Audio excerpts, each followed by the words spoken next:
محرم الحرام کے 10 دنوں میں خصوصیت کے ساتھ جو سبیل لگائی جاتی ہے، اس کا مقصد امام حسین رضی اللہ عنہ کے ایصال ثواب کا اہتمام ہے کہ مسلمانوں کو پانی پلایا جاتا ہے اور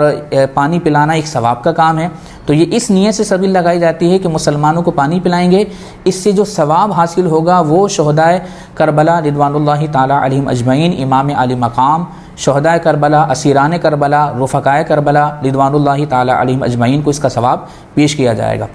اور حدیث پاک میں بھی سرکار کریم علیہ السلام نے پانی پلانے کی ترغیب ارشاد فرمائی۔ پیارے آقا صلی اللہ علیہ وسلم نے ارشاد فرمایا کہ جب تیرے گناہ بڑھ جائیں تو پانی پر پانی پلا، گناہ ایسے جھڑیں گے جیسا کہ تیز آندھی میں پتے جھڑتے ہیں۔ تو یہ پانی پلانے کی تو فضیلت خود سرکار کریم علیہ السلام نے بیان فرمائی۔